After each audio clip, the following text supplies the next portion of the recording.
الحمد لله وكفى ذي المجد والعلا فالق الحب والنوى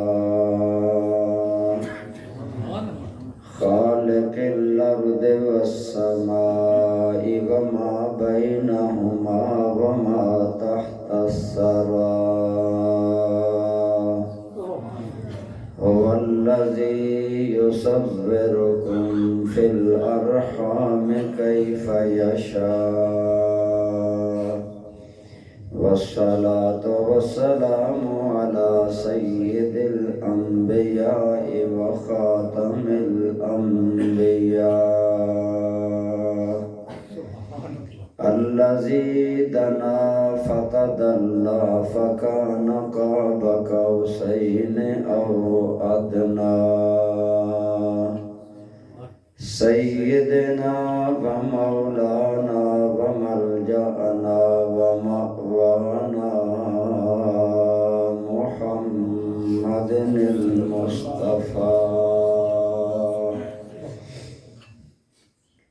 وعلى آله وأصحابه نجوم الهدى وأولياء أمته الأصفياء وعلماء ملته الأتقياء وعلى سائر أتباعه إلى يوم الجزاء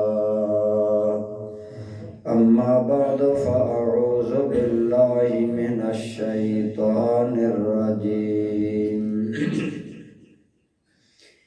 بسم الله الرحمن الرحيم يرفع الله الذين آمنوا منكم والذين أوتوا العلم درجات وقال الله تبارك وتعالى في مقام آخر إنما يعمر مساجد الله من آمن بالله واليوم الآخر وأقام الصلاة وآتى الزكاة صدق الله مولانا العظيم صدق وبلغنا رسوله النبي الأمي الكريم درود پاک تمام احباب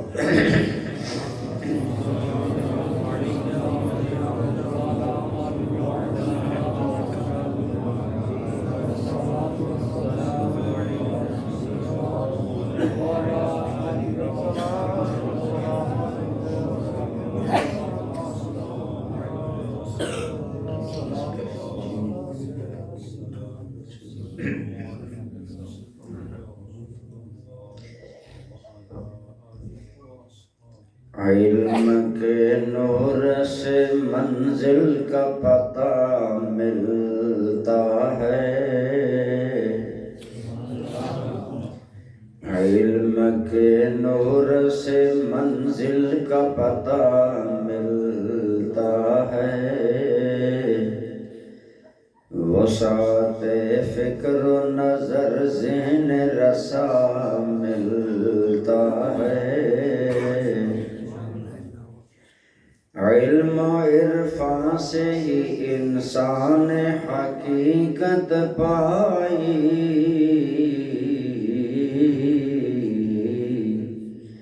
خود شناسی کے حوالہ سے خدا ملتا ہے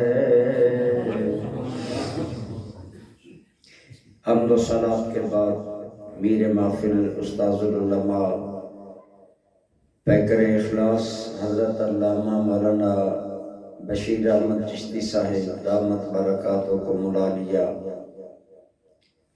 رونق محفل مکرم و محترم عزت مآب جناب حافظ محمد اسلم صاحب زید شرفکم میزبان محفل عزیز مکرم فاضل ذیشان حضرت علامہ مولانا حاجی محمد اصغر صاحب زید مجدہ کو، دیگر قابل احترام حضرات علماء کرام، برادران اسلام، بزرگوں، دوستوں، عزیزوں، ماشاءاللہ آج کی یہ تقریب سعید دو حوالوں سے انعقاد پذیر ہے۔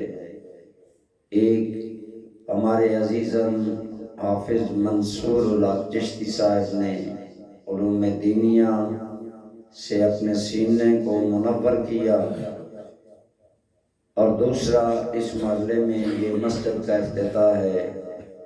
ان دونوں موقعوں پر، ان دونوں نسبتوں سے میں حاجی محمد اصغر صاحب اور تمام محلے کو مبارکباد پیش کرتا ہوں۔ عزیزم حافظ منصور الحق صاحب، ان کے والد گرامی، ان کے جملہ خاندان کو بھی مبارکباد۔ دوستو، ہم میں سے ہر بندہ چاہتا ہے کہ مجھے عزت ملے، مقام ملے، مرتبہ ملے، معاشرے میں احترام ملے۔ ہم چاہتے ہیں کہ نہیں چاہتے؟ لیکن اللہ تعالیٰ نے پہلے دن سے حضرت آدم علیہ السلام اور آپ کی اولاد کے لیے عزت، احترام، مقام اور شان کا جو سبب اور وجہ بنائی، وہ چیز صفت علم ہے۔ اللہ تعالیٰ نے ارادہ ظاہر فرمایا کہ میں آدم کو اپنا خلیفہ بنانے والا ہوں، تو فرشتے بولے نحن نسبح بحمدک ونقدس لک، یا اللہ ہم صبح و شام تیری تسبیح بیان کرتے ہیں، ہر وقت تیرا نام لیتے ہیں، تیری تقدیس بیان کرتے ہیں، تو ہمارے ہوتے ہوئے کیا تو اسے پیدا کرے گا؟ اتجعل فیہا من یفسد فیہا ویسفک الدماء، کیا اس آدم کو تو نائب بنائے گا جو زمین میں فساد کرے گا اور خون ریزی کرے گا؟ تو فرشتوں نے آدم کا یہ پہلو دیکھا کہ آدم کی فطرت میں اللہ نے آگ، پانی، مٹی اور ہوا رکھا ہے، اور ان میں آگ میں تیزی ہے، لہذا انسان زمین پر جا کر فساد کرے گا، بگاڑ کرے گا، خون ریزی کرے گا، لیکن باقی وہ چیزیں نہیں جانتے تھے کہ اسی پیکر کے اندر اللہ نے اپنی روح ڈالی تھی۔ ملائکہ ان حقیقتوں کو نہ سمجھ سکے۔ اللہ تعالیٰ نے فرمایا انی اعلم ما لا تعلمون، اے فرشتوں جو میں جانتا ہوں تم نہیں جانتے۔ لیکن یہ تو اللہ کا ارشاد تھا، اللہ حاکم مطلق ہے، فرشتوں کو نہ بھی بتاتا کہ میں آدم کو نائب بنا رہا ہوں، تب بھی مالک تھا، مالک ہے۔ لیکن اللہ نے فرشتوں پر آدم علیہ السلام کا استحقاق خلافت، آدم علیہ السلام کی فرشتوں پر برتری، فرشتوں پر آدم علیہ السلام کی فضیلت اور زیادہ مقام کو ظاہر کرنے کے لیے اللہ نے ایک مکالمہ کروایا۔ اللہ نے فرشتوں کو فرمایا یہ چیزیں تمہارے سامنے ہیں، ان کے نام بتاؤ۔ انبئونی باسماء ہؤلاء، ان چیزوں کے بارے میں بتاؤ ان کا نام کیا ہے۔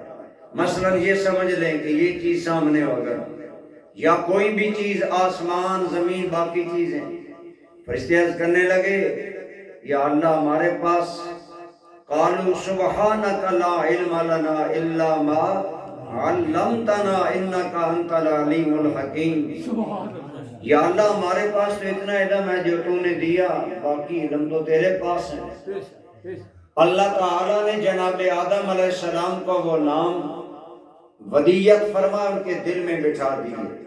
آدم علیہ السلام کو فرشتوں کے سامنے کر کے فرمایا انبئہم باسمائہم، اے میرے آدم انہیں ان چیزوں کے نام بتاؤ جن چیزوں کے نام بتانے سے فرشتے عاجز آ گئے، لاجواب ہو گئے۔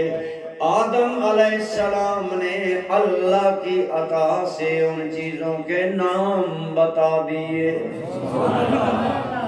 آپ نے بتائے تو اللہ نے بظاہر فرشتوں کو لاجواب کر دیا کہ اب بتاؤ۔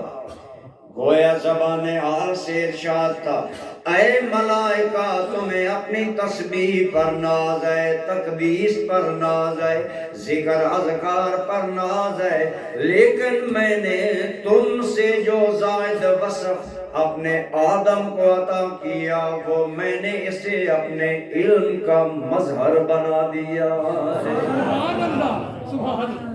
تو جناب آدم علیہ السلام کو فرشتوں پر فضیلت برتری جس وجہ سے دی گئی وہ علم تھا۔ اسی لیے کسی نے کہا کہ ان فرشتوں پر فضیلت دی گئی آدم کو تھی، کیوں فرشتوں پر فضیلت دی گئی آدم کو تھی، علم ہی نے کر دیا تھا آپ کا پایا بلند۔ یعنی جناب آدم علیہ السلام کو اللہ نے پہلے دن جو عزت، جو برتری اور پریفرنس عطا فرمائی، کس وجہ سے؟ بولو، علم کی وجہ سے۔ کس وجہ سے؟ تو پہلے دن ثابت کر دیا، اے آدم میں نے تیرے لیے بھی اور تیری پوری اولاد کے لیے جو چیز وجہ عزت بنائی ہے، جو چیز وجہ شرف بنائی ہے، جو چیز وجہ عزت و اقبال و احترام بنایا ہے وہ علم ہے۔ گویا اشارہ کر دیا تیری اولاد میں جو جتنا بڑا علم والا ہوگا اتنا زیادہ عزت والا ہوگا، اتنا زیادہ مقام والا ہوگا، اتنا زیادہ احترام والا ہوگا۔ تو دوستان گرامی قدر، پھر اللہ نے اپنے سارے نبیوں کو علم دیا۔ نبی اپنے دور میں اعلیٰ ہوتا ہے اور اللہ نے ساری مخلوق بنائی، لیکن ساری مخلوق سے سب سے اعلیٰ مقام بھی اللہ نے ہمارے آقا کو عطا کیا، اور سب سے زیادہ علم بھی اللہ نے ہمارے آقا پاک کو عطا فرمایا ہے۔ ہمارے آقا حضور نبی کریم صلی اللہ علیہ وسلم کو اللہ تعالیٰ نے کتنا علم دیا۔ برادران گرامی قدر، چونکہ ہمارے آقا کو اللہ اپنے علم کے مطابق اور واقعہ کے مطابق سب سے بلند کرنا تھا، اس لیے اللہ نے علم بھی آمنہ کے لال کو سب سے زیادہ عطا فرمایا۔ اور حضور کے علم کو قرآن نے بھی بیان کیا، احادیث میں بھی آیا۔ تو میرے اور آپ کے کریم آقا صلی اللہ علیہ وسلم کے علم کے بارے میں اللہ تعالیٰ نے فرمایا، وَعَلَّمَكَ مَا لَمْ تَكُنْ تَعْلَمْ وَكَانَ فَضْلُ اللَّهِ عَلَيْكَ عَظِيمًا۔ اے میرے محبوب مکرم، ہم نے آپ کو وہ کچھ سکھا دیا جو آپ نہیں جانتے تھے، اور اے میرے محبوب ہم نے اتنا علم دیا، اتنا علم دیا کہ ہم نے آپ کی ذات پر فضل عظیم فرمایا ہے۔ دوسری جانب اگر آپ موازنہ کریں، ارشاد ہے کل متاع الدنیا قلیل۔ اے میرے حبیب آپ اعلان کر دیں ساری کائنات اور اس کا ساز و سامان قلیل ہے، اور مصطفیٰ پر خدا کا فضل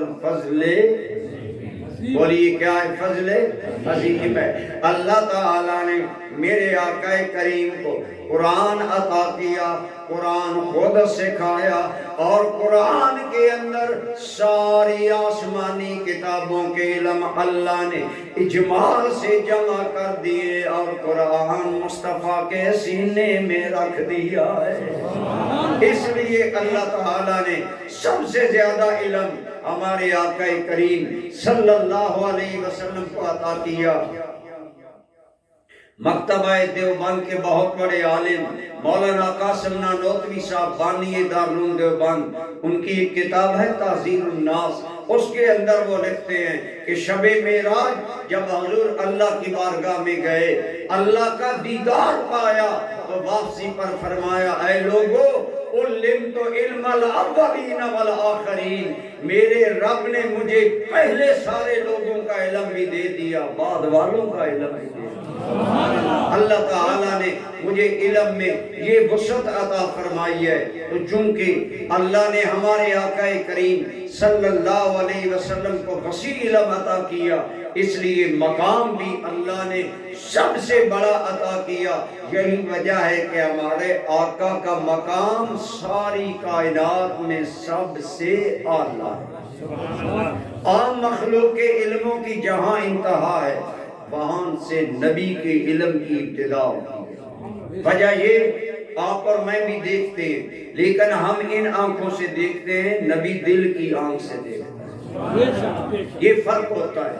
لہذا نبی کا علم عام مخلوق سے اعلیٰ ہوتا ہے، اور جہاں سارے نبیوں کے مقامات کی انتہا ہوتی ہے، وہاں سے آمنہ کے لال کے مقام کی ابتدا ہوتی ہے۔ اسی لیے اعلیٰ حضرت عظیم البرکت علیہ الرحمہ آپ نے فرمایا خلق سے اولیاء، اولیاء سے رسول، خلق سے اولیاء، اولیاء سے رسول، اور رسولوں سے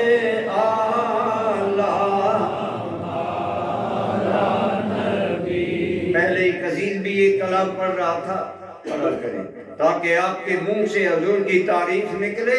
میرے آقا کریم کے چچا حضرت عباس ابن عبد المطلب نے ایک مرتبہ کہا یا رسول اللہ میں آپ کی شان میں قصیدہ پڑھوں، حضور نے اجازت دی، اور اجازت کے ساتھ ایک حضور نے ایڈوانس پیش کی دعا دی، فرمایا نام یا امی لا فدفوگا، ہاں میرے چچا میری نعت پڑھو، اللہ تمہارے منہ کو ہر بیماری سے سلامت رکھے۔ مجھے کہتے ہیں سبحان اللہ۔ فرمایا اللہ تیرے منہ کو سلامت رکھے۔ علماء نے یہاں پر لکھا جس منہ سے حضور کی تعریف نکلے گی، گویا لجپال نے دعا پہلے عطا فرما دی ہے، اور جس منہ سے حضور کی تعریف نکلتی ہے اللہ کی قسم وہ منہ بھی عزت والا بن جاتا ہے۔ دیکھیں آج ہمارے نعت خوان نعتیں پڑھتے ہیں، ہم ان کی عزت کرتے ہیں کہ نہیں کرتے؟ آپ انہیں داد بھی دیتے ہیں، آپ انہیں امداد بھی دیتے ہیں، آپ ان کی رسپیکٹ بھی کرتے ہیں۔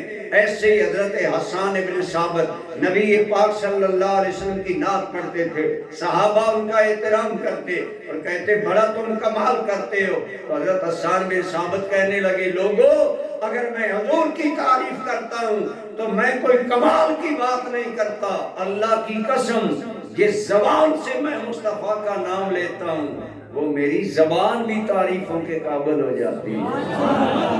آپ نے فرمایا ما امدحت محمدا بمقالتی لیکن مدحت مقالتی بمحمدی، میں اپنی زبان سے حضور کی تعریف کر کے کوئی بڑا کمال نہیں کر رہا، بلکہ جب حضور کی تعریف میری زبان پر آتی ہے تو میری زبان بھی قابل تعریف بن جاتی ہے۔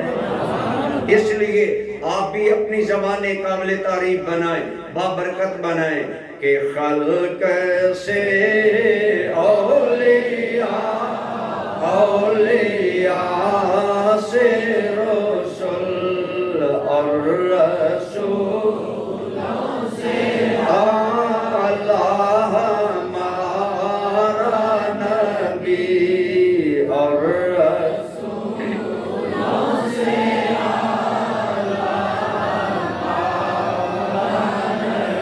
اللہ تعالیٰ نے ہمارے آقا کریم کو جو جو علم دیا اس کا قرآن و حدیث میں بیان ہے، لیکن ایک حدیث میرے سامنے، اس حدیث کے راوی ہیں حضرت معاذ بن جبل رضی اللہ تعالیٰ عنہ۔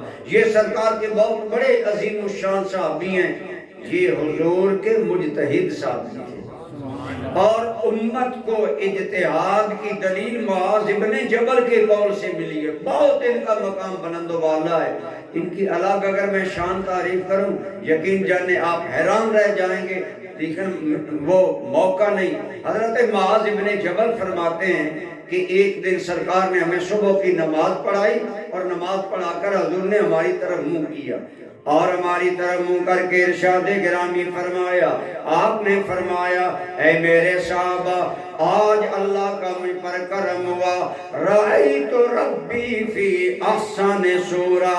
دوسری روایت میں آیا انا بربی تبارک اللہ تعالی فی احسن سورہ۔ دونوں کا معنی ایک ہے، آج رات بڑے حسین انداز میں مجھے رب کا دیدار ہوا ہے۔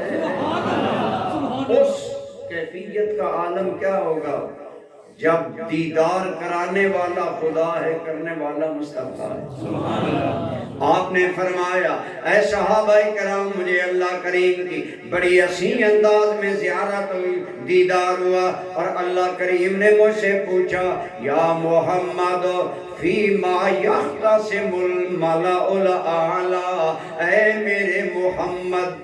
ایک بات یاد رکھیے، قرآن میں اللہ تعالیٰ نے حضور کو یا محمد کر کے نہیں کہا، وہاں کہا یا ایھا المزمل، یا ایھا المدثر، یا ایھا النبی، یا ایھا الرسول۔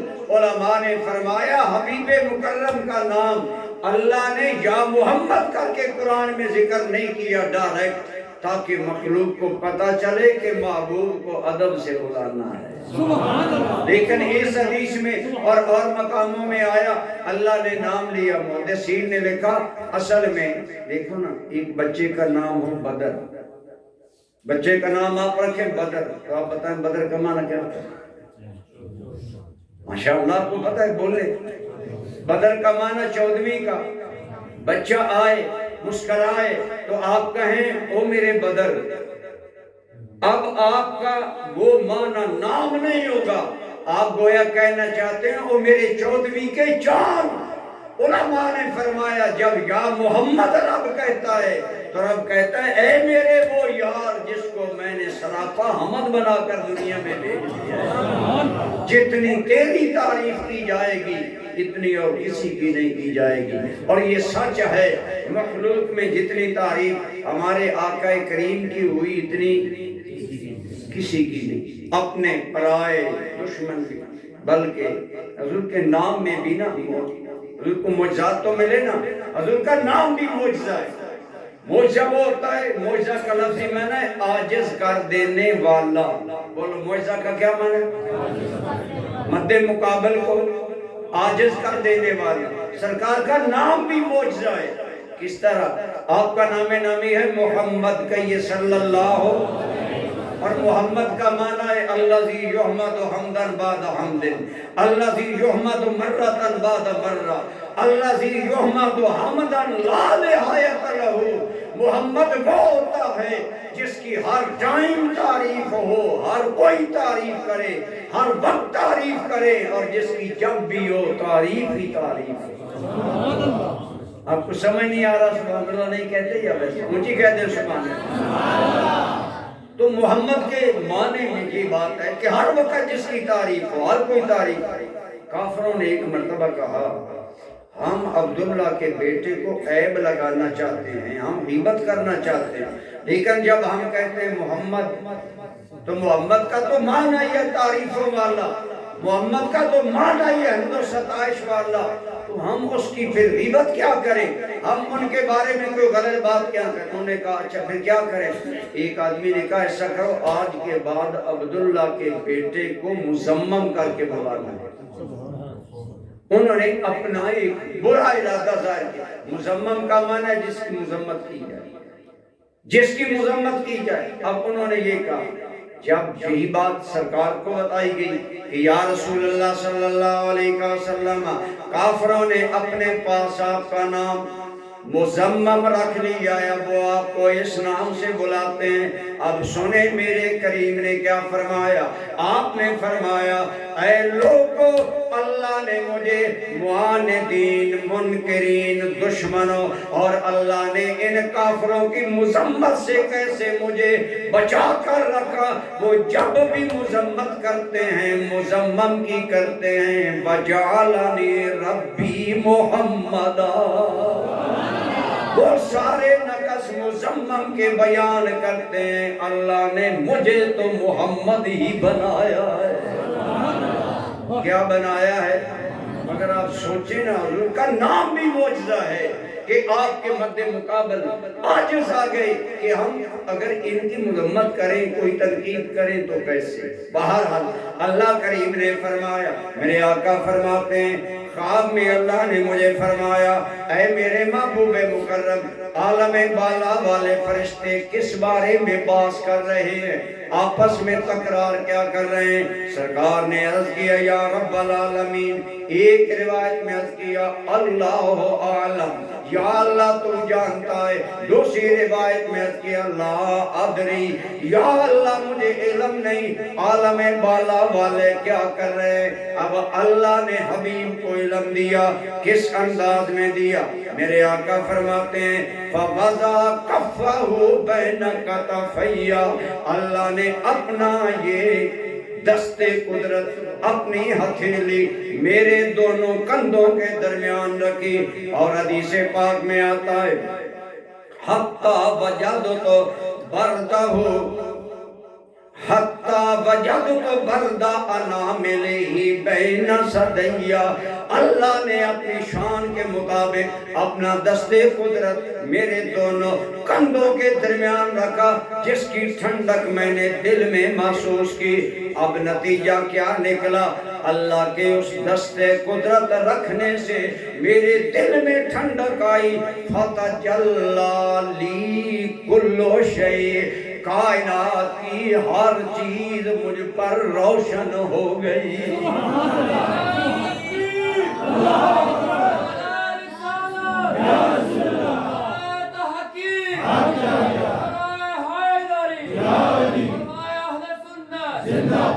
اور آپ فرماتے ہیں فَعَرَفْتُ، ہر چیز روشن ہو گئی تو میں نے جان لی۔ اب آپ ذرا توجہ کریں، آج جو کلمہ پڑھ کر حضور کے علم کے بارے میں کہتے ہیں حضور کو اتنا علم ہے، اتنا علم ہے، اس حدیث اور یہ حدیث عام کتاب میں نہیں، ترمذی میں ہے، ابواب التفسیر میں ہے، اور دوسری حدیث کے الفاظ یہ ہیں فَتَجَلَّى لِي كُلُّ شَيْءٍ فَعَلِمْتُ مَا فِي السَّمَاوَاتِ وَمَا فِي الْأَرْضِ، جب رب نے اپنا دست قدرت میرے کندھوں کے درمیان رکھا تو زمین و آسمان میں جو کچھ ہے میں نے سب کچھ جان لیا۔ وہاں یہ الفاظ ہے، اس حدیث میں فَعَرَفْتُ، ہر چیز روشن ہو گئی اور میں نے جان لیا۔ اب آپ توجہ کر کے بتائیں، جس مصطفیٰ کو خدا نے ایک لمحے میں اتنا علم دیا کہ زمین و آسمان کی ہر چیز روشن ہو گئی، ایمان سے بتائیں 23 سالوں میں خدا نے یار کو کتنا علم دیا۔ اس لیے امتی ہو کر حضور کے علم کو ڈسکس نہیں کرنا چاہیے۔ سچی بات یہ ہے حضور کے علم کی انتہا کو صرف خدا جانتا ہے، لیکن یہ بات یاد رکھیں کہ حضور کا علم اللہ کے علم کے برابر نہیں ہے، بلکہ اعلیٰ حضرت نے فرمایا کہ بے کنار سمندر ہو، اس میں سے چڑی جو ہوتی ہے چڑیا چونچ میں پانی لے، تو فرمایا بے کنار سمندر سے چڑیا اپنی چونچ میں ایک قطرہ پانی لے، اس قطرے کو جو نسبت اس بے کنار سمندر سے ہے حضور کے علم کو اللہ کے علم سے وہ بھی نسبت نہیں ہے۔ اس سے بڑی توحید کوئی مائی کا لال بیان کر سکتا ہے؟ یہ ہے اعلیٰ حضرت کا عقیدہ اور اہل سنت کا۔ ہم کہتے ہیں خدا کے علم کی کوئی حد نہیں، لیکن اللہ نے اپنے یار کو مخلوق میں اتنا علم دیا کہ مخلوق حضور کے علم کو جان ہی نہیں سکتی۔ تو میں عرض یہ کر رہا تھا اللہ تعالیٰ نے انسانوں کے لیے عزت کا سبب علم کو بنایا، اور جسے عزت دینا چاہتا ہے اسے وسیع علم عطا کرتا ہے، اور ہمارے آقا کو اتنا بڑا علم اللہ نے دیا۔ لیکن قرآن میں ایک دعا ہے، ذرا توجہ کریں، وہ دعا کیا ہے؟ اللہ نے فرمایا اے میرے نبی وَقُلْ رَبِّ زِدْنِی علما۔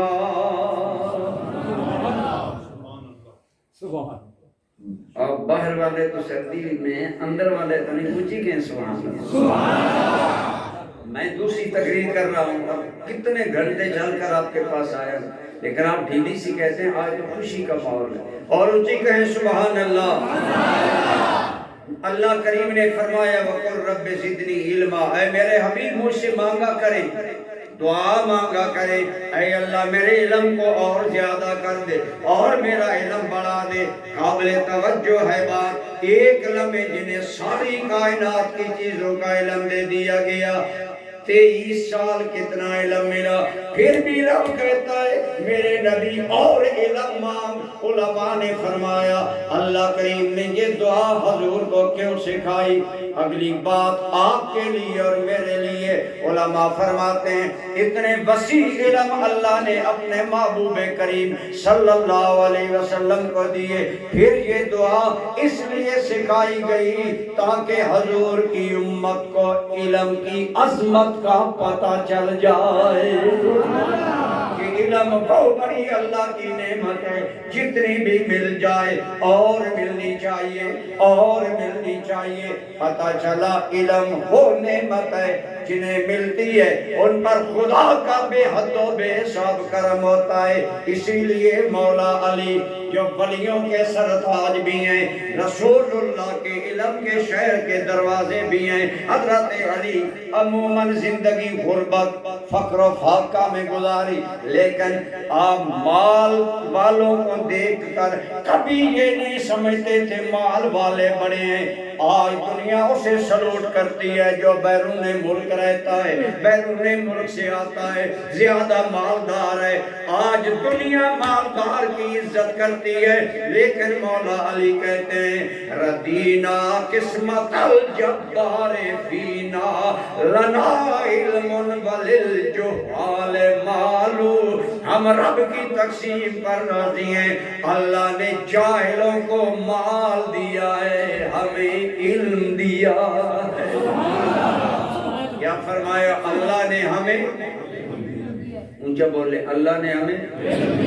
اس لیے ایک بات میں علماء سے بھی کہوں گا، آج کافی علماء ہیں، اپنے آپ کو کبھی حقیر نہ سمجھا کریں، خصوصاً دنیا داروں کے سامنے، خصوصاً مالداروں کے سامنے، خصوصاً مال و زر والوں کے سامنے اپنے آپ کو حقیر نہ جانا کرے۔ مولا علی کہتے ہیں انہیں مال ملا، ہمیں علم ملا۔ حضرت علی موازنہ کرتے ہیں لوگوں، مال قارون اور فرعون کا ورثہ ہے، علم اللہ کے نبیوں کا ورثہ ہے۔ بولو علم اللہ کے نبیوں کا ورثہ ہے، تو جنہیں اللہ کے نبیوں کی وراثت ملی انہیں اور کیا چاہیے؟ علماء کو اللہ نے نبیوں کی وراثت عطا کی ہے۔ حضرت علی کہتے ہیں آپ نے 10 وجہ بیان کی، میں صرف 1-2 بیان کرتا ہوں۔ آپ نے فرمایا مال قارون اور فرعون کا ورثہ ہے، علم انبیاء کا ورثہ ہے۔ مال اگر تو خرچ کرے گا مال کم ہو جائے گا، علم اگر خرچ کرے گا جتنا پڑھے گا پڑھائے گا علم اور زیادہ ہو جائے گا۔ آپ فرماتے ہیں مال تیرے پاس آئے ہر دم تمہیں فکر ہے سونے کو میں لاکھ میں رکھوں، اسے کسی اچھی طرح کی الماری میں رکھوں، کسی کے علم میں نہ آئے، چوری نہ ہو جائے۔ مولا علی کہتے ہیں مال وہ ہے کہ تحفظہ، تو مال کی حفاظت کرے گا، والعلم یحفظک، علم وہ ہے جو تیری حفاظت کرتا ہے۔ آپ نے 10 وجہ بیان کی، لیکن یہ چند وجہ عرض میں نے کر دی، پتہ چلا علم وہ اللہ کی بڑی نعمت ہے، جسے ملتا ہے اسے اللہ کی بارگاہ میں اعلیٰ مقام، لیکن شرط یہ ہے کہ علم پر عمل کرے۔ بولو علم پر بے عمل عالم شیطان ہوتا ہے، بے عمل عالم یہودیوں کی طرح قابل مذمت ہے۔ اللہ کریم نے فرمایا مثل الذین حملوا التوراۃ ثم لم يحملوها کمثل الحمار يحمل اسفارا۔ فرمایا وہ لوگ جنہیں میں نے تورات دی انہوں نے تورات پر عمل نہ کیا، وہ گدھے ہیں۔ اللہ کریم نے فرمایا وہ گدھوں کی طرح ہیں، ان پر کتابوں کا ایسے ہی بوجھ ہے جیسے گدھے پر جتنا بوجھ ڈالو بوجھ ہے۔ گدھے کو کیا علم میرے اوپر کیا ہے؟ بے عمل آدمی عالم بھی ہو تو اسلام کی تشریح میں وہ عالم نہیں، عالم وہی ہے جو عمل کرے۔ بولو عالم وہی ہے جو عمل کرے، اپنے علم پر عمل کرے گا پھر عالم ہوگا اللہ رسول کی نظر میں۔ اور خدا کی قسم جو علم پر عمل کرتا ہے اس کا پایہ کتنا بلند ہوتا ہے۔ سنیے میرے آقا کریم صلی اللہ علیہ وسلم نے فرمایا، آپ نے فرمایا اے لوگو فضل العالم علی العابد، ایک آپ سارے ایماندار ہیں، کہیے الحمدللہ، کہیں الحمدللہ۔ اللہ نے ہمیں ایمان دیا، زبان سے کہیں الحمدللہ۔ اللہ کریم نے قرآن میں فرمایا یرفع اللہ الذین آمنوا منکم، او انسانو تم میں سے جو ایمان والے ہیں میں رب ان کے درجے بلند کروں گا۔ ہر کلمہ گو مسلمان کا ایک درجہ ہے اللہ کے بارے۔ یاد رکھیں آپ لوگ کمتر نہیں ہیں، ایمان کی وجہ سے قرآن میں آیا یرفع اللہ الذین آمنوا منکم، تم میں سے جو ایمان والے اللہ ان کا درجہ بلند کرے گا۔ میں آپ کو ایک مثال سے سمجھاتا ہوں۔ الحمدللہ آپ اور میں مسلمان ہیں، ہمارے ملک میں غربت ہے، لیکن پاکستان کا کوئی غریب مسلمان کیا یہ پسند کرے گا کہ مجھ سے ایمان چلا جائے اور دولت ملے؟ بولو ذرا بولو، تصدیق کرو، نہیں نا آپ پسند کرتے۔ کیا آپ پسند کریں گے کہ میرا ایمان چلا جائے اور میں امریکہ کے صدر بن جاؤں؟ کوئی مسلمان پسند نہیں کرتا۔ پتہ چلا ہر بندہ مومن کا ایک مقام ہے اللہ کی بارگاہ میں، اسی لیے اقبال نے کہا تھا قطرۂ آب وضوئے کمبرے خوب از خون ناب کیسرے۔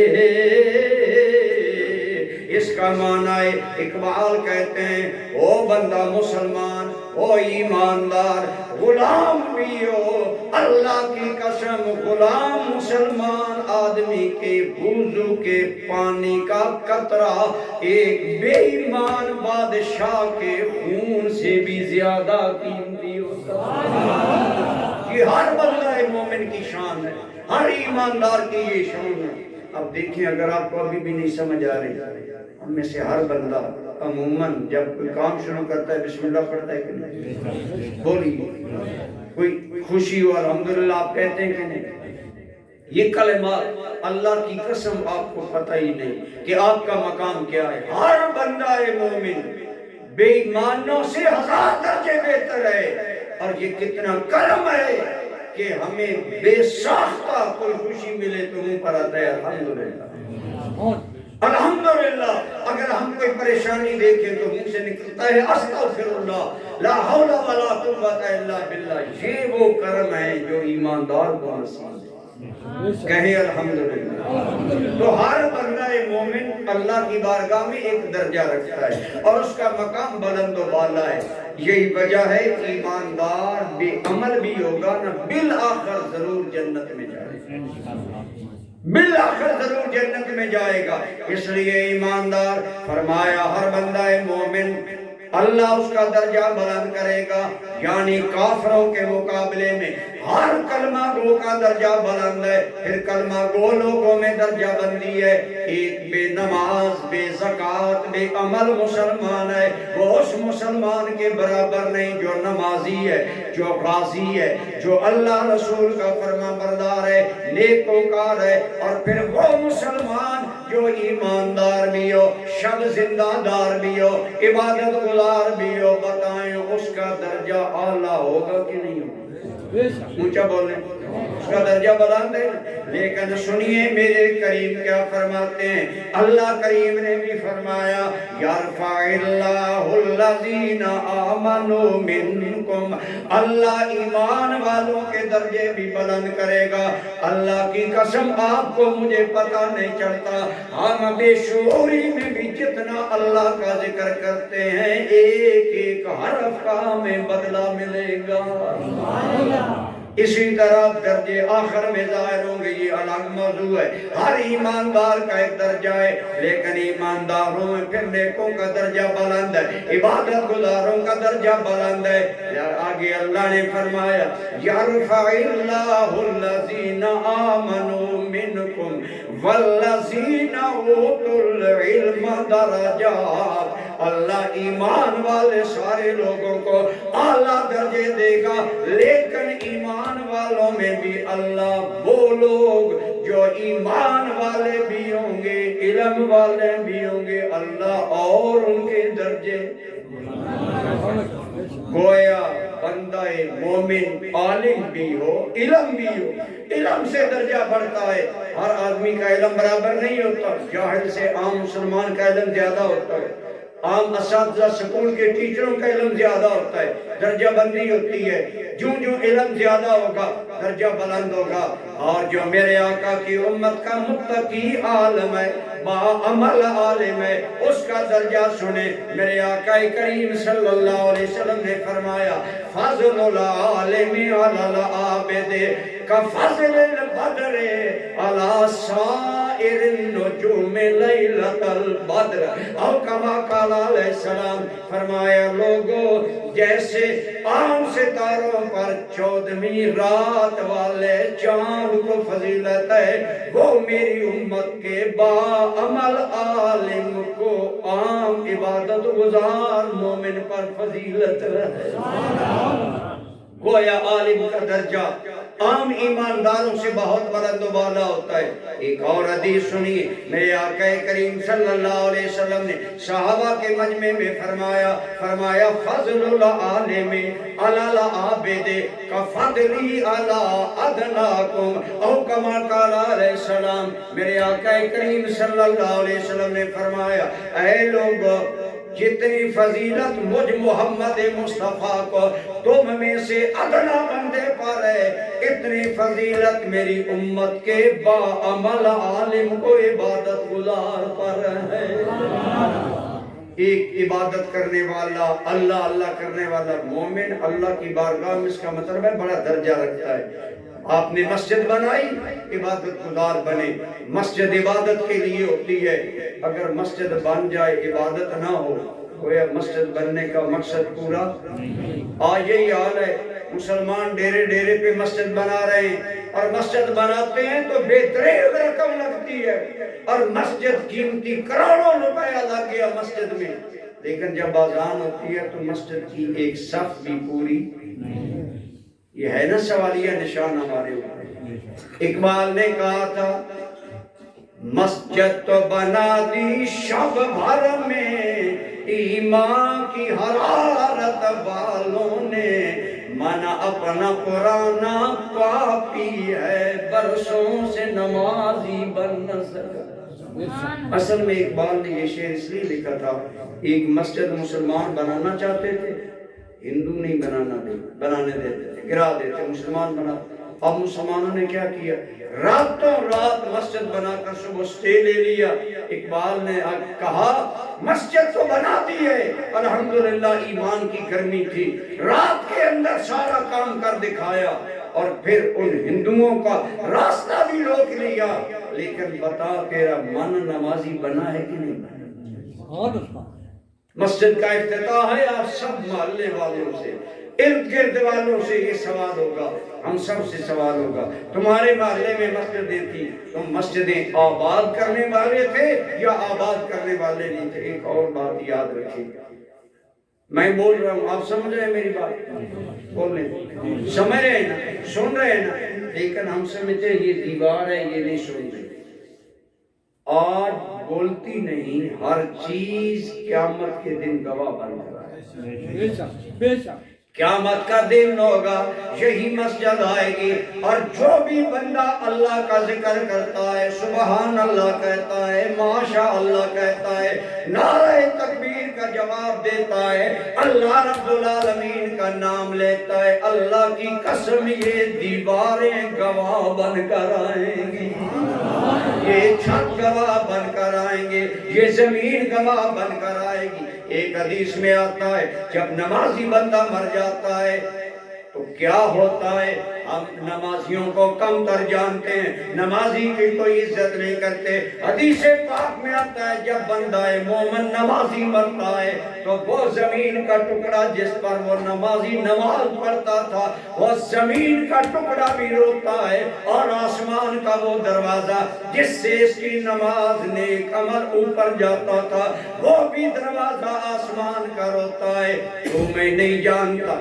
فلاں ایک محلے کا پکا نمازی مر گیا، جو پکے نمازی ہوتے ہیں ان کے بارے میں آیا، یوں سمجھو جیسے وہ مسجدوں کے چراغ ہوتے ہیں، چراغ سے روشنی ہوتی ہے، مسجد کی اصل روشنی نمازی ہے، اصل نمازی لوگ ہیں۔ لیکن برادران گرامی قدر، اگر آپ آئیں گے، یہ زمین گواہی دے گی، چھت گواہی دے گا، دیواریں گواہی دے گی۔ حدیث پوری سن لیں، حدیث پاک میں آیا زمین کا ٹکڑا روئے گا، آسمان کا دروازہ روئے گا، اللہ پوچھے گا اور زمین کے ٹکڑے کیوں روتا ہے؟ عرض کرے گا یا اللہ تیرا وہ بندہ مر گیا جو مجھ پر سر رکھ کر سجدے کرتا تھا، آج میں ان سجدوں کی برکتوں سے تیرے نام سبحان ربی الاعلی والی تیری تسبیح کی برکتوں سے معروم ہو گیا۔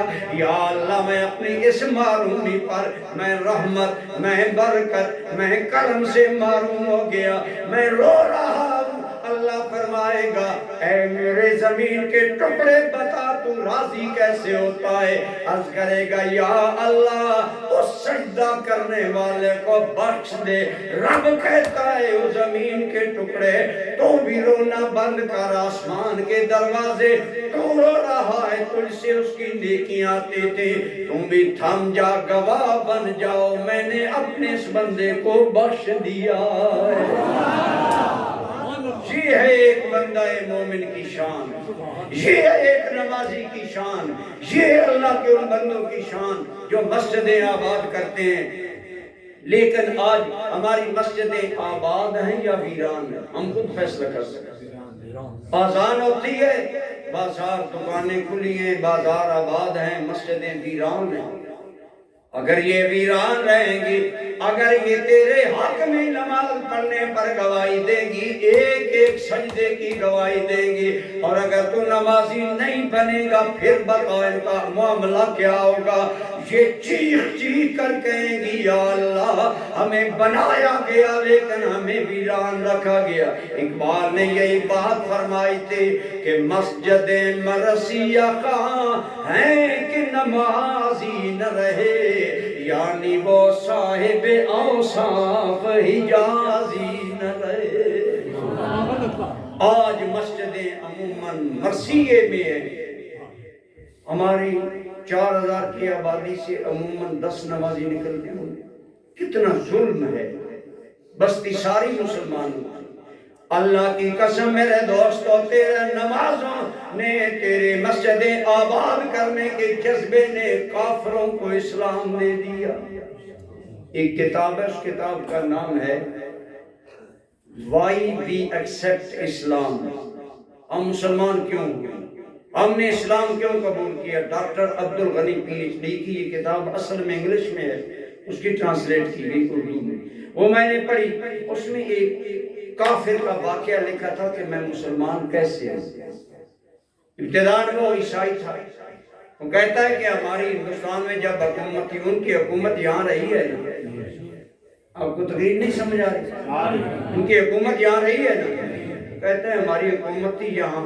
میں ایک دن گزرا تو مسلمان اپنے عبادت خانے میں جمع تھے، میرے دل میں یہ شوق رہتا تھا میں کبھی مسلمانوں کی عبادت دیکھوں۔ کہتا ہے میں ٹھہر گیا، میں دیکھنے لگ گیا، سردی کا موسم تھا، سین میں انہوں نے اپنی عبادت کی۔ اب وہ اپنے الفاظ میں نہ نقل کرتا ہے، جو اس وقت اس کا فکر، کہتا ہے میں نے دیکھا وہ سارے جمع ہو گئے، لیکن بڑے ڈسپلن سے ایک لائن بنائی بالکل سیدھی، پھر ایک آدمی کو انہوں نے آگے کر دیا۔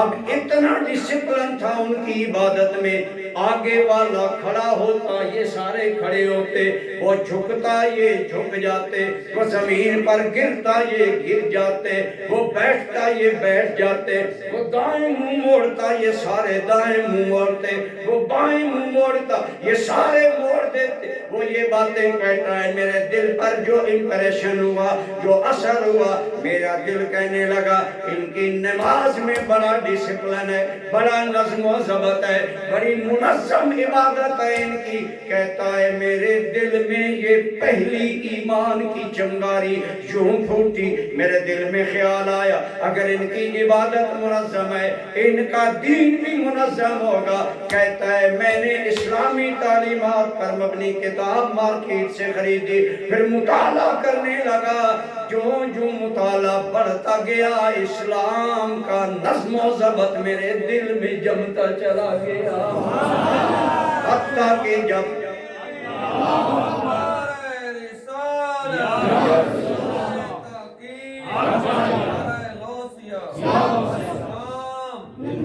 آپ ذرا نعرہ حیدری، کوئی یہ نہ کہے سنی نہیں مارتے، اگر ہم یا غوث کہتے ہیں تو یا علی بھی کہتے ہیں۔ اب توجہ کریں، میں عرض کیا کر رہا ہوں، ایک بے ایمان آدمی اسے ایمان ملا تو مسلمانوں کی نماز دیکھ کر ایمان ملا۔ اب میں یہ بات عموماً کرتا ہوں، آپ بھی سمجھیں، اگر ایک آدمی یہاں آ جائے دیوالیاں میں، وہ کہے کہ ہم نے سنا ہے محمد مصطفیٰ کی امت صلی اللہ علیہ وسلم وہ بڑی اپنے نبی کی فرما بردار ہے، میں ذرا چیک کروں اذان کے بعد کتنے آدمی مسجد میں آتے ہیں، ایمانداری سے بتائیں اگر وہ پاکستان کا سروے کرے برا تاثر لے کر جائے گا یا اچھا؟ آپ بتائیں، حضرت آپ خاموش ہیں، ان کو بولیں کیسا تاثر لے جائے گا؟ جہاں 5000 کی آبادی میں 5 نمازی نکلیں، 10 نکلیں، 100 میں سے 1-2 نمازیوں وہ ابھی لاٹھی کا سہارا لے کر بڑھاپے والے جنہیں گھر والے کہتے ہیں بابا جی جاؤ کھانسی ہمیں تنگ کر رہی ہے، مسجد میں جاؤ نماز پڑھ کے آؤ، ایمان سے بتاؤ کتنا برا تاثر وہ کافر لے کر جائے گا۔ غور کر، اگر یہی تاثر رہے گا کل خدا اور مصطفیٰ کو کون سا منہ دکھائے گا؟ ہمارے بے نماز بھائی سوچیں کس قدر وہ جرم کرتے ہیں، انہیں احساس نہیں نماز نہ پڑھنے کا۔ آپ نے مسجد بنائی ہے، اس کو وسعت دیں، اس کو آباد کریں، ایسا آباد کریں۔ ایک روایت میں نے ایک عالم دین سے سنی، خود تو میں نہیں پڑھی لیکن وہ عالم معتبر سے فرما رہے تھے قیامت کے دن کعبۃ اللہ آگے آگے ہوگا، دنیا بھر کی مسجدیں ساتھ ہوں گی، کہیں گی یا اللہ ہم تیرے گھر تھے، ہمارے اہل ہمیں عطا فرما، یا اللہ ہمارے اہل ہمیں عطا کر۔ اہل کون ہوں گے؟ نمازی، نمازی مسجد میں آئیں گے، ساری مسجدیں بیت اللہ سمیت جنت میں چلی جائیں گی۔ بتا اس دن تیرا نام کہاں؟ آج فیصلہ ہم کس انداز میں رہتے ہیں؟ ضمن یہ بات آ گئی، میں بات کر رہا تھا میرے کریم آقا صلی اللہ علیہ وسلم نے اصحاب علم کے بارے میں فرمایا میری امت کا عالم عبادت گزار مومن پر اتنا درجہ بلند رکھ پایا جتنا عام صحابی پر محمد مصطفیٰ کا درجہ بلند ہے۔ اب سوچے حضور کی امت کے عالم کا مقام کیا ہے۔ اس لیے اب ہمیں سب علم حاصل کرنا چاہیے۔ آپ کہیں گے مولانا ہم تو آپ دارالعلوم نہیں جا سکتے، تو ٹھیک ہے، آپ تو متبادل راستہ اختیار کریں، جتنی سمجھ ہے میرے آقا کریم صلی اللہ علیہ وسلم نے فرمایا کن عالما او متعلما، یا عالم بنو یا علم لینے. یہ تقریر کے ذریعے آپ کو علم آ رہا ہے. کن عالمن او متعلمن او مستمعن، علماء کو سننے والے بنو، ان کے پاس بیٹھا کرو، ان کے دروس قرآن، دروس حدیث، احادیث پر مبنی، دین پر مبنی تقاریر سنا کرو. ایک اور بات حدیث میں میرے آقا کریم کا ارشاد ہے، فرمایا علیکم بمجالست العلماء، علماء کی محفل میں بیٹھا کرو. فإن اللہ یحیی بها القلوب المیتۃ کما یحیی الارض المیتۃ بالمطر، اور کما قال علیہ السلام، فرمایا جیسے مردہ زمین کو رب بارش سے زندہ کرتا ہے، ایسے اللہ میری امت کے علماء کی باتوں سے مردہ دلوں کو زندہ کرے گا.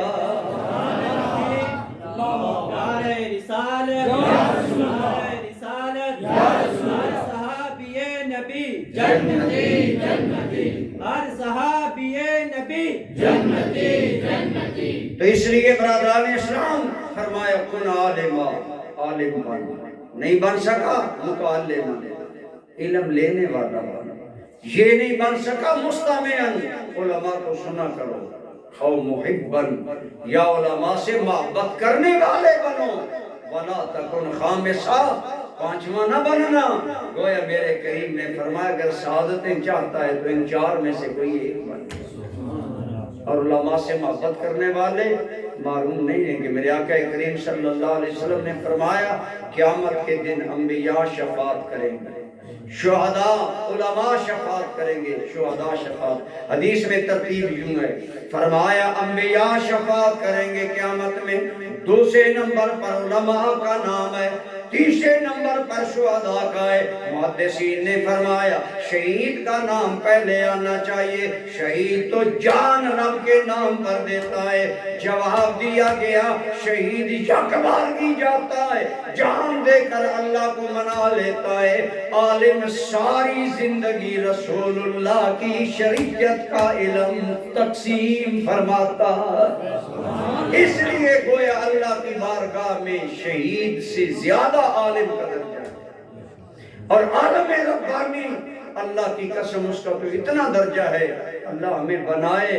حضرت شاہ عبدالعزیز محدث دہلوی نے فتاوی عزیزیہ میں نقل کیا، عالم با عمل صرف قبرستان سے گزر جائے نا، اس کے گزرنے کی برکت سے اللہ 40 دنوں تک قبرستان والوں سے عذاب میں کمی فرما دے.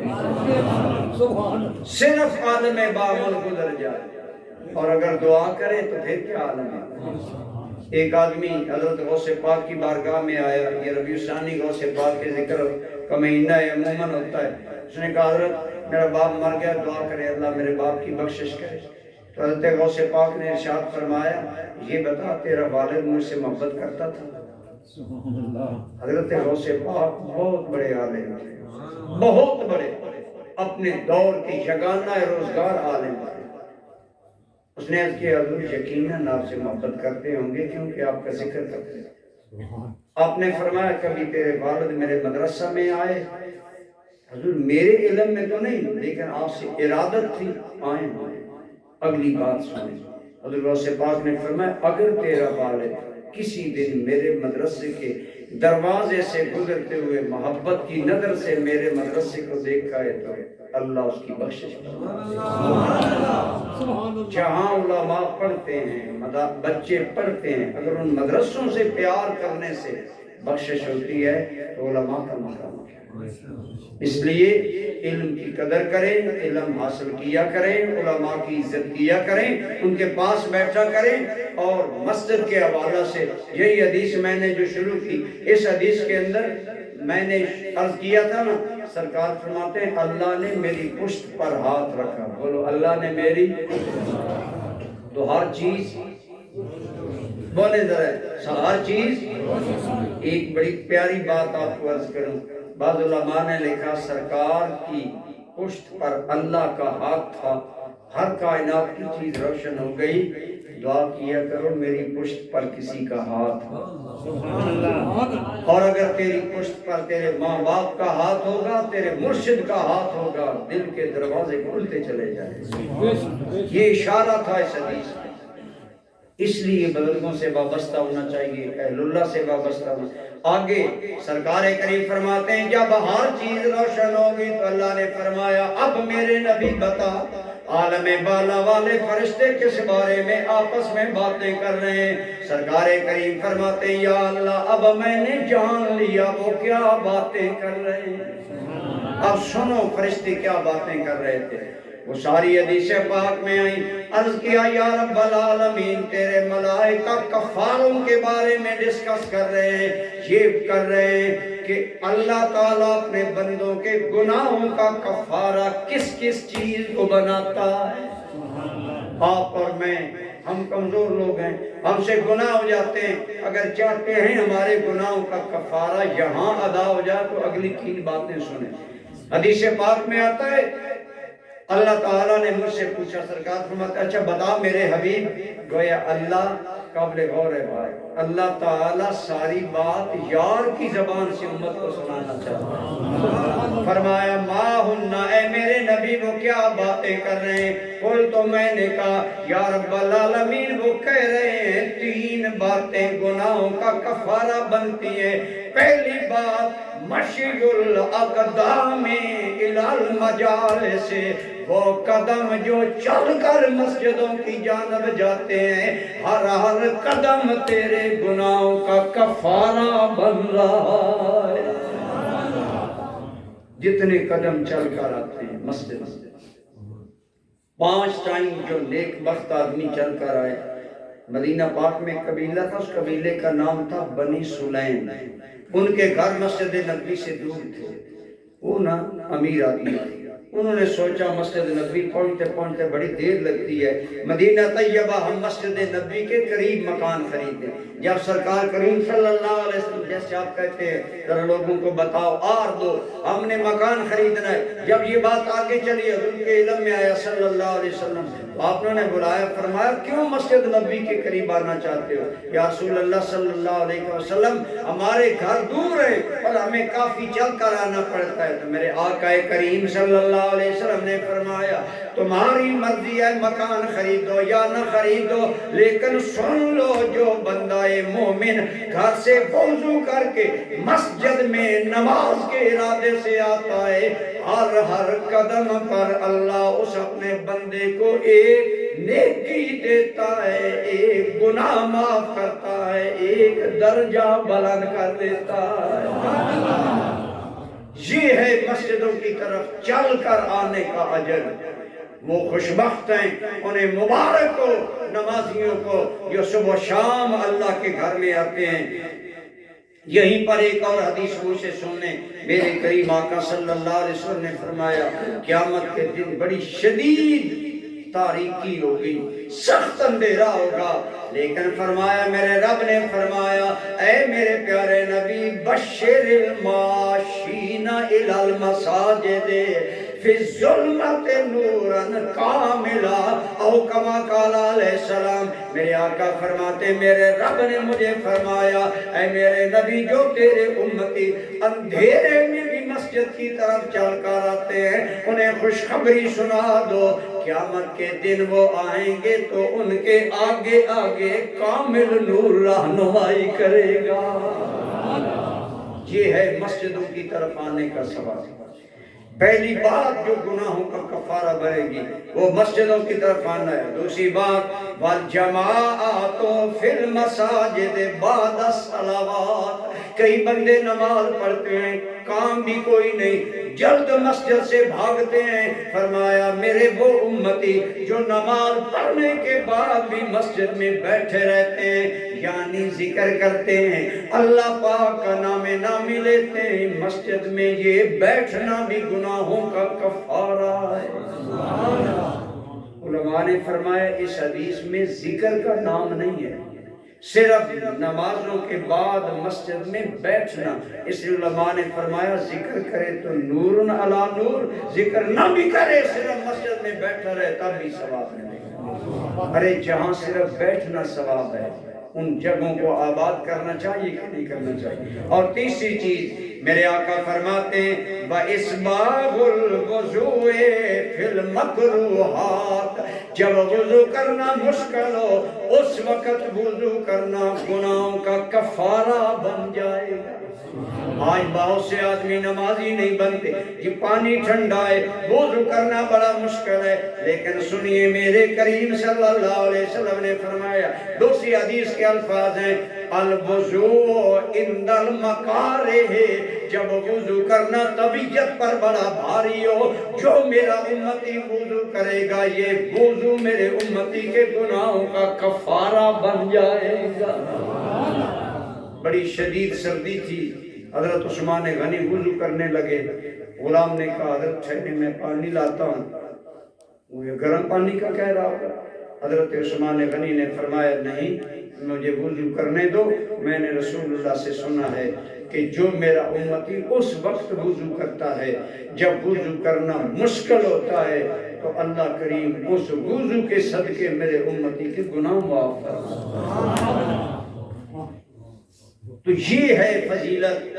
برادران اسلام اگر مسجد بنائی ہے اس کو آباد کریں، یقین جانیں وضو کی بے پناہ فضیلتیں ہیں۔ میں نے اس جمعہ یہی تقریر میں ایک اور حوالے سے بات کی، میں اسی اب بات کو کلوز کرتا ہوں، گھنٹہ ہو گیا، بڑی دیر سے بیٹھے ہیں کہ مسجدیں آباد کرنے والے کیسے خوش بخت لوگ ہیں۔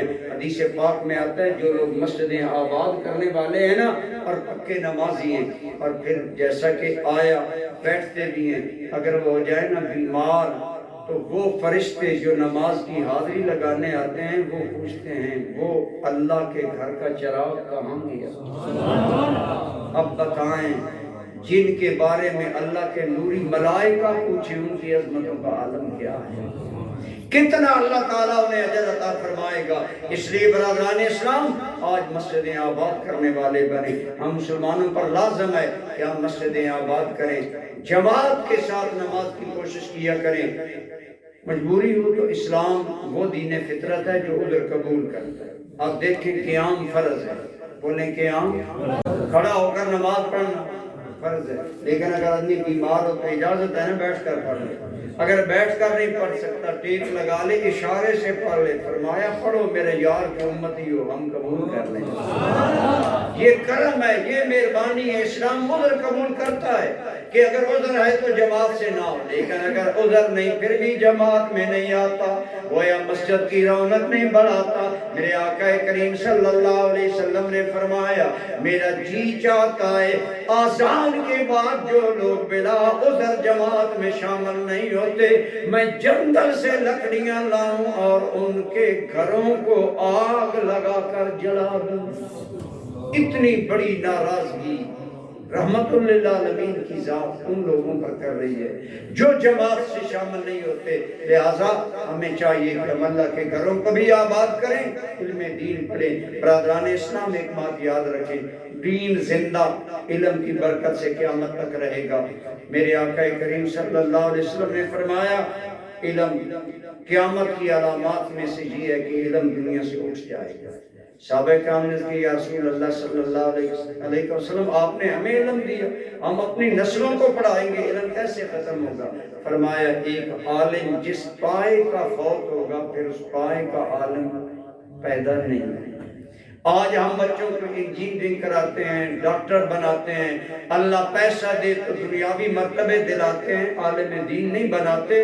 اللہ کی قسم عرض کروں گا سارے علم پڑھاؤ بچوں کو، بچوں کو انجینئر بناؤ، ڈاکٹر بناؤ، میجر جنرل جو مرضی ہے بناؤ، ساری نعمتیں اللہ کی ہیں، لیکن ایک بیٹے کو عالم بنائیں تاکہ کل بخشش کا ذریعہ بن جائے۔ اس میں کوئی شک نہیں۔ عموماً علماء مالی طور پر اتنے مستحکم نہیں ہوتے جتنے دنیا دار ہوتے ہیں، لیکن ابھی بات سنی نا علم والوں کے تاجدار مولا علی کی، فرماتے ہیں ہم رب کے فیصلے پر راضی ہیں، جاہلوں کو مال ملا ہے اللہ نے ہمیں علم عطا فرمایا ہے۔ اور علم کی برکت یہ ہوتی ہے کہ جب بندہ عالم بات کرتا ہے، آپ جتنے لوگوں نے میری گفتگو سنی، اگر آپ عمل کریں آپ کو بھی ثواب ملے گا، مجھے بھی ملے گا، میرے ماں باپ کو بھی ملے گا، میرے اساتذہ کو بھی ملے گا۔ میرے کریم آقا صلی اللہ علیہ وسلم نے فرمایا سب سے بڑی ذات سخی اللہ کی ہے، اللہ کے بعد کائنات میں سب سے بڑا سخی میں آمنہ کا لال محمد ہوں، سب سے بڑے سخی حضور ہیں۔ اور آپ فرماتے ہیں میرے بعد میری امت میں بڑا سخی آدمی وہ ہے جس نے علم حاصل کیا اور پھر علم کو میری امت میں پھیلایا، وہ بڑا سخی آدمی ہے۔ اس حوالے سے میرے مرشد کریم حضور ضیاء الامت کتنے بڑے سخی ہیں، جن کے دروازے سے ہزاروں لوگوں نے علم پایا، پھر ان کی شاگرد پڑھ رہے ہیں، قیامت تک جو سلسلہ جاری رہے گا اس کا ثواب حضور ضیاء الامت کو ملے گا۔ آپ بھی اولادوں کو علم بھی پڑھایا کریں، اگر کوئی مدارس ہوں حفظ کے کتاب بھی دوسرے اہل سنت کے مدارس میں سپورٹ دیا کریں، دین کی علم کی خدمت کرنے والے بھی، جیسا آپ نے سنا میرے آقا کریم صلی اللہ علیہ وسلم نے فرمایا ان سے محبت کرنے والے بن جاؤ، ان سے پیار کرنے والے بن جاؤ۔ ایک آدمی بڑا گناہگار تھا، وہ فوت ہو گیا، اسے ایک اللہ کے نیک بندے نے جنت میں دیکھا، بولو کہاں؟ مجھے بولو کہاں؟ اس نے جب جنت میں دیکھا کہ یہ گناہگار آدمی، انہوں نے اپنا وہی دنیا والا انداز، مالک بالجنہ، تو اور جنت، تو جنت میں کیسے آ گیا؟ تو وہ خواب میں اس کا جواب دیتا ہے تو ٹھیک کہتا ہے، میرے اعمال عام جنت میں آنے کے قابل نہیں، لیکن ایک دن میں نہر پر گیا ہاتھ دھونے کے لیے، میں نہر پر بیٹھ گیا، یہاں بیٹھا ہوں نہر کا پانی آ رہا ہے، امام احمد ابن حنبل آئے، وہ مجھ سے نیچے بیٹھ کر وضو کرنے لگے۔ میں نے جب دیکھا نا حضور کی امت کا اتنا بڑا عالم نیچے وضو کر رہا ہے، میں اوپر وضو کر رہا ہوں، مجھے شرم آ رہا، مجھے حیا آئی، میں اٹھ کھڑا، میں جا کر امام احمد ابن حنبل کے نیچے بیٹھا، میں نے گوارا نہ کیا میرا مستعمل پانی امام احمد ابن حنبل کی جانب جائے، میں نے یہ اس عالم ربانی کا احترام کیا۔ تو سچ کہتا ہے میرے عمل بخشش کے لائق نہ تھے، لیکن جب میں اللہ کی بارگاہ میں آیا اللہ نے فرمایا تو نے میری نبی کی امت کے ایک عالم کی عزت کی ہے، ہم نے اس کے صدقے تیری بخشش فرما دی۔ یہ ہے اہل علم سے محبت، تعلق اور احترام کا رشتہ قائم کرنا۔ اللہ تعالیٰ عزیز منصور الحق صاحب، ان کے جملہ رفقا، مجھے ہم علماء کو اپنے علم پر عمل کرنے کی اللہ توفیق عطا فرمائے، اور آپ کو اور مجھے ہم سب کو علم کی قدر کی توفیق عطا فرمائے، اور جہاں جہاں ہم رہتے ہیں اپنے محلے کی مسجدوں کو نماز سے اللہ کے ذکر سے آباد کریں، مسجدیں آباد کرنے والے بن جائیں گے تو دو جہاں میں بیڑا پار ہو جائے گا۔ دعائے اللہ تعالیٰ آپ کی یہ خدمت اپنی بارگاہ میں قبول فرمائے۔ وما علیہ الا البلاغ۔ جمائے بز میں ہدایت پہ لاکھوں سلام، شمائے بز میں ہدایت پہ آسیوں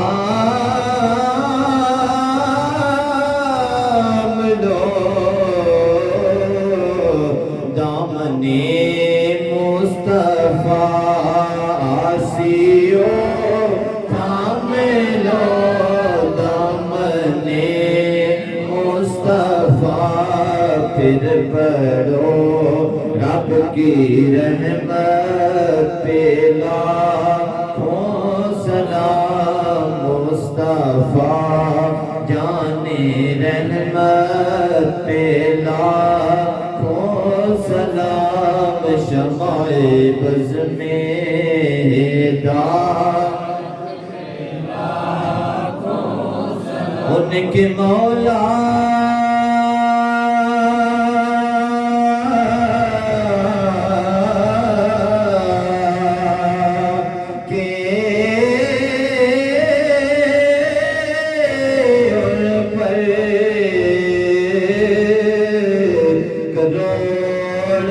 درود ان کے مولا کے ان پر کروڑوں درود ان کے اصحاب و عطرت پہ لاکھوں سلام مصطفیٰ جان رحمت پہ لاکھوں سلام شمع بز میں ہدایت پہ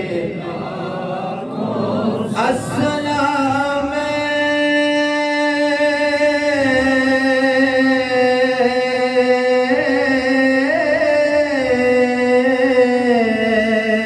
اے خدا کے لاڈلے و پیارے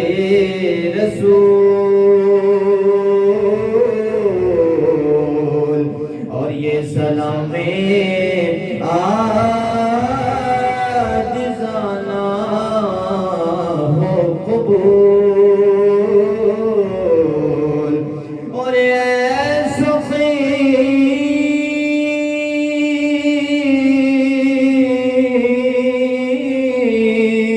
اور سخیوں کے امام تیرے ہاتھوں سے ملے کوثر کا جام اور یا الہی